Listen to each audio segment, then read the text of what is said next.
আমি একটা ঘোষণা দেব, আমি এই জামাতে ইসলামী আর ছাত্র শিবিরকে আমি নাম দিয়েছি বাংলাদেশের ফিনান্সিয়াল অলিয়া উলিয়া। আমার শিবিরের ছেলেরা, আমি ছাত্র দল যারা আছো, অন্যান্য দল আছো, বিএনপির কথা বলেছি নাকি বলি নাই? প্রেসিডেন্ট জিয়ার সাথে আমি 3 দিন কাটিয়েছিলাম হেজবুল বাহার সফরে। 11 তলা যে জাহাজটা ছিল চিটাগাং, এখানে এসেছিলাম 1981 সালের 19, 20, 21 জানুয়ারি। প্রেসিডেন্ট জিয়া সারা বাংলাদেশে যারা বোর্ড পরীক্ষায় ফার্স্ট, সেকেন্ড, থার্ড অর্থাৎ মেধা তালিকায় নাম ছিল, এদেরকে দাওয়াত দিয়েছিলেন। আমি তখন ফাজিল ডিগ্রি পরীক্ষায় আমি ফার্স্ট ক্লাস ফার্স্ট ছিলাম লক্ষ্মীপুর থেকে। তো আমি জিয়াকে দেখেছি, জিয়া কতটা আলিম ওলামাদেরকে ভালোবাসতেন। হেজবুল বাহারে প্রথম যে বৈঠকটা উনি করেছিলেন, প্রথম বৈঠকে প্রেসিডেন্ট জিয়া বলেছিলেন, আমার মৌলভী সাহেবরা কোথায়? উনি মাইক নিয়ে বিসমিল্লাহির রহমানির রহিম বলে এই কথা বলেছিলেন, আমার মৌলভী সাহেবরা কোথায়? আমরা জানলাম যে আমরা আছি, আমরা 14 জন ছিলাম।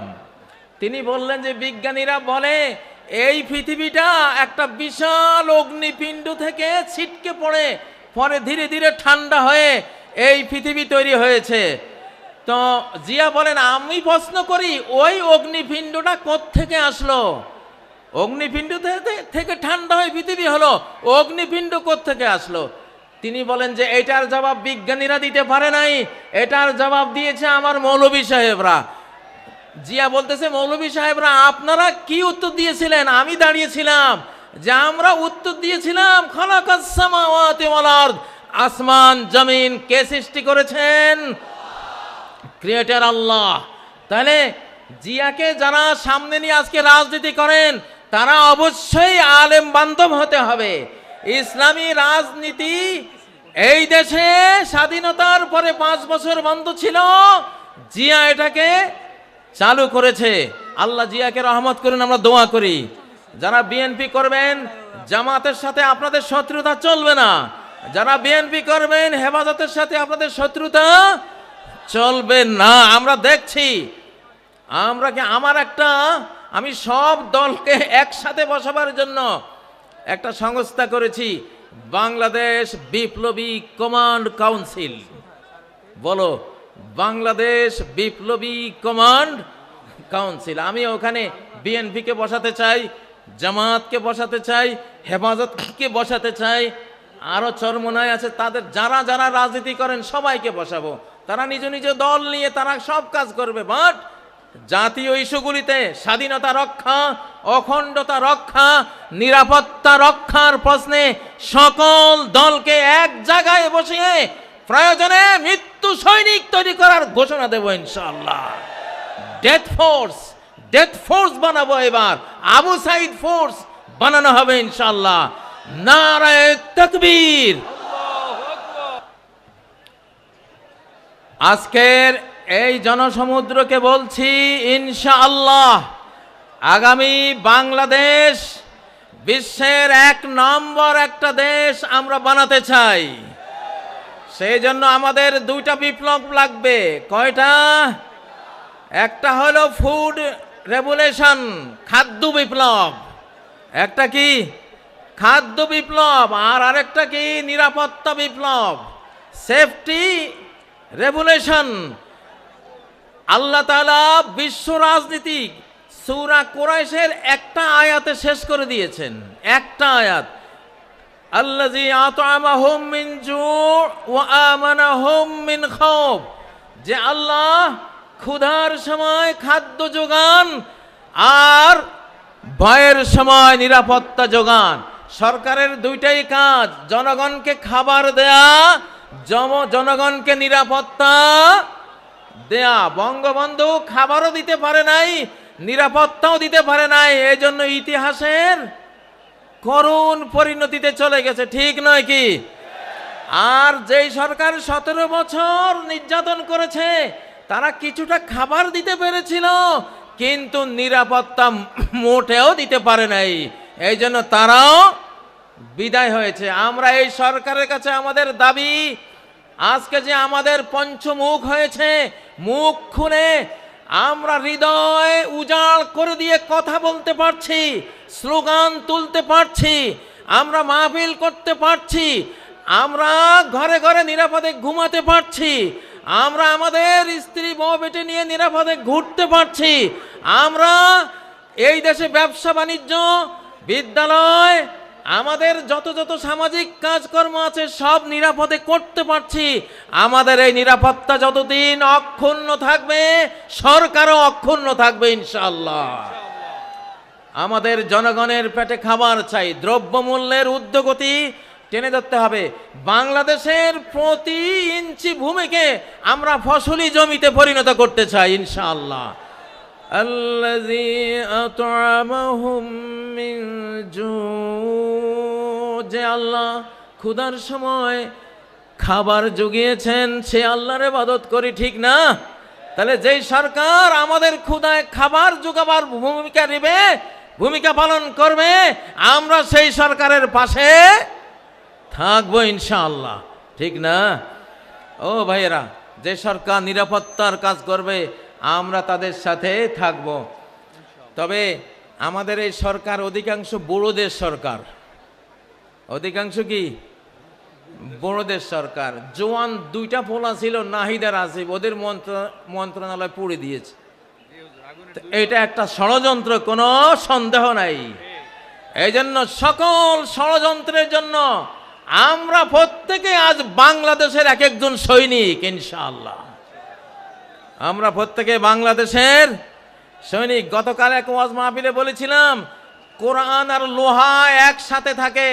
নবীজির কোরআনও ছিল, লোহাও ছিল। লোহা মানি তলোয়ার, লোহা মানি বল্লম, লোহা মানি তীর, লোহা মানি লোহার বর্ম, লোহা মানি হেলমেট, লোহা মানি ঢাল।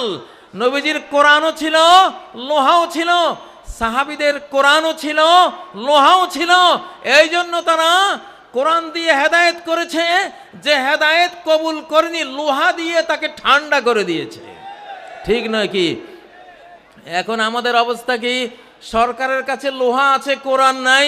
আলেম ওলামা পাবলিকের কাছে কোরআন আছে, লোহা নাই। আমরা দুইটার সমন্বয় করব ইনশাআল্লাহ। আমরা কি করব? দুইটার সমন্বয় করব। সরকারকে দাবি তুলছি, সরকার আমাদেরকে ট্রেনিং দিবে, অস্ত্র দিবে, লোহা দেবে। আমাদের কোরআন আছে, আমাদের লোহা চাই। সরকারের লোহা আছে, সরকারের কোরআন চাই। দুটার সমন্বয় হলে এই বাংলাদেশের দিকে চোখ তুলে তাকাবার কোনো মানুষ খুঁজে পাওয়া যাবে না ইনশাআল্লাহ। আমি গ্রেপ্তারির রাতের স্লোগানটি আবার দিচ্ছি, র মুক্ত বাংলাদেশ জিন্দাবাদ জিন্দাবাদ। বলো, র মুক্ত বাংলাদেশ জিন্দাবাদ জিন্দাবাদ। এই স্লোগানটা দরকার আছে না নাই? এখনো লাখ লাখ স্যাবটিওর কিন্তু ঘাপটি মেরে বসে আছে না? একজনও থাকতে দেব না ইনশাআল্লাহ। সবাইকে একেবারে ছক্কা মেরে সীমানার ওপারে, মাথার উপর দিকে উড়িয়ে, ঠিক নয় কি? কারা কারা রাজি আছো? র মুক্ত বাংলাদেশ, স্বাধীন সমৃদ্ধ নিরাপদ বাংলাদেশ, নিরাপদ বাংলাদেশ ইনশাআল্লাহ। প্রিয় তরুণরা, আল্লাহ তাআলা এই বাংলাদেশ আমাদের হাতে দিয়েছেন ইনশাআল্লাহ। বাংলাদেশের মাথায়, জনগণের মাথায় বিপুল বুদ্ধি, আলহামদুলিল্লাহ, অনেক জ্ঞান। তোমরা কি লিটল ড্রাগনের নাম শুনেছ? তরুণরা, লিটল ড্রাগন কাকে বলে? লিটল মানে ছোট্ট ড্রাগন, এম এম আলম নাম শুনেছ? 1965 আকাশ যুদ্ধে 1 মিনিটে 40 সেকেন্ডে 4টা শত্রু বিমান ঘায়েল করেছে। পরে আরেকটা মোট 5টা শত্রুর জঙ্গি বিমান ভূপাতিত করেছে। এম এম আলম, সে বাঙালি, সে কি বাংলাদেশি যুবক, লিটল ড্রাগন। আমরা গায়ে যাতে ছোট, কিন্তু বুদ্ধি জ্ঞানে অনেক বড় জাতি, আলহামদুলিল্লাহ। এই জন্য আমাদের বাংলাদেশের আগামী দিনের উন্নতি সব কিছু আমরা ফিজিক্যাল পরিশ্রমের পাশাপাশি বুদ্ধির যুদ্ধে আমাদেরকে এগিয়ে যেতে হবে, বুদ্ধির লড়াইয়ে এগিয়ে যেতে হবে, চিন্তার লড়াইয়ে আমাদেরকে এগিয়ে যেতে হবে। প্রিয় উপস্থিতি, আমি মাঝে মধ্যে বলি মানব জাতির প্রথম পরাজয় হয়েছে ডাইনিং টেবিলে, যুদ্ধের মাঠে নয়। মানব জাতির প্রথম পরাজয় হয়েছিল কোথায়?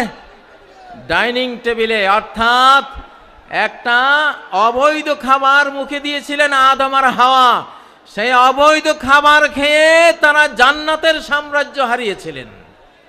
ঠিক নয় কি? এই জন্য যুবকরা, বর্তমান যেই পৃথিবী, এই পৃথিবীর ফুড মাফিয়া, যারা ফুড মাফিয়া, সমস্ত খাদ্য মাফিয়াদের হাতে, কর্পোরেট কোম্পানিদের হাতে, সমস্ত বীজ মাফিয়াদের হাতে। আজকে এটা একটা বিরাট বিষয় যে আমরা কি খাচ্ছি, কি খাবো। আমি পরামর্শ দেব, যেই পশুটা চলতে জানে না নিজে, হাঁটতে জানে না নিজে, ফার্মের মুরগি যেটা এক হাত বেড়া ডিঙ্গিয়ে উড়াবার ক্ষমতা রাখে না, অ্যাবনর্মাল মুরগি, নিজেই অ্যাবনর্মাল অসুস্থ মুরগি, এই গোদা মুরগি যারা খাও, তোমরা কি যুদ্ধটা করবা বাংলাদেশের জন্য? হ্যাঁ, দেশি মুরগি, আল্লাহর মুরগি খাবা। আল্লাহর মুরগি যেখানে মানুষের হাত পড়ে নাই, এইটা মোটরসাইকেলের নিচে পড়ে মুরগির মাথা ছিন্ন হয়ে গেছে, তারপরও উড়াল দিয়ে 2-3 একর পার হয়ে গিয়ে পড়ছে। ক্ষমতাটা কি? মাথা চলে যাওয়ার পরেও উড়ে।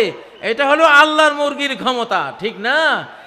তো আমাদের খাদ্য যদি মানব জাতির পরাজয় ডাইনিং টেবিলে হয়ে থাকে, আমাদের ডাইনিং টেবিলে ওই খাবার আনবো যেই খাবার ডাইরেক্ট আল্লাহর তৈরি, মানুষের কোনো, শয়তানের কোনো কারুকার্য সেখানে পড়ে নাই, চেঞ্জ করে নাই, চেঞ্জ ফুড বানাতে পারে নাই। আমরা সেই খাবার খাবো ইনশাআল্লাহ। সূরা আন-নিসার 119 নম্বর আয়াতে আল্লাহ তথ্য দিয়েছেন, ইবলিস কসম করেছিল, ওয়ালা আমুরান্নাহুম ফালা ইউগাইয়িরুন্না খালকাল্লাহ, আমি মানব জাতিকে কমান্ড করে করে আল্লাহর সৃষ্টিকে আমি সব পরিবর্তন করে দেব। সেই চেঞ্জ, পরিবর্তিত খাদ্য পানীয় এসব খেয়ে তারা ফিজিক্যালি ধ্বংস হবে, মেন্টালি ধ্বংস হবে, তারা স্পিরিচুয়াল, আধ্যাত্মিকভাবে ধ্বংস হবে, চিন্তা চেতনায় ধ্বংস হবে। এইভাবে সর্বনাশ করব। এই জন্য শিশুদেরকে, নারীদেরকে এবং আমাদের নিজেদেরকে আমরা কি খাওয়াচ্ছি, আমাদের খাদ্য টেবিলে নজর দেয়া, এইটা আমাদের 1 নাম্বার কর্মসূচির মধ্যে রাখতে হবে ইনশাআল্লাহ। প্রিয় উপস্থিতি, ডক্টর মিজানুর রহমান আজহারি ইনশাআল্লাহ তিনি আসবেন, বাংলাদেশে প্রথম তিনি আসছেন। আমিও তাকে উৎসাহ জুগিয়েছি যে আমি তো এসে গেছি, তুমি আসো ইনশাআল্লাহ, আমরা একসাথে লড়াই করব। তোমরা যুবকদের আইকন ডক্টর আজহারি সাহেব আসবেন ইনশাআল্লাহ, তোমরা মন প্রাণ খুলে ওয়াজ শুনবা। এখন আমরা তো 60 পার হয়ে গেছি, এখন পৃথিবীটা আমাদের না, পৃথিবীটা তোমাদের। তোমাদের সৌভাগ্য যে আন্দোলন সফল করতে হলে নবীনদের আবেগ উচ্ছ্বাসের সাথে প্রবীণদের অভিজ্ঞতা, এক্সপিরিয়েন্স সংযুক্ত হতে হয়। সেজন্য আমরা যারা প্রবীণ, আমরা তোমাদের সাথে থাকবো ইনশাআল্লাহ। আর তোমাদের নবীন যারা আইকন আছে, তোমরা তাদেরকে নিয়ে একটা সুন্দর, একটা সোনার, নিরাপদ, স্বাধীন, সমৃদ্ধ দেশ গড়ে আমাদেরকে উপহার দেবে। আল্লাহ তোমাদেরকে তৌফিক দেন, আল্লাহ তোমাদেরকে সেই জন্য জ্ঞান বুদ্ধি বাড়িয়ে দিন। আল্লাহ তোমাদেরকে সর্বপ্রকারের ফিজিক্যাল, স্পিরিচুয়াল, মেন্টাল, কালচারাল এবং ধর্মীয় যত যোগ্যতা লাগে সব যোগ্যতা আল্লাহ তোমাদেরকে দান করেন। আজকের এই মাহফিলকে আল্লাহ সফল করেন।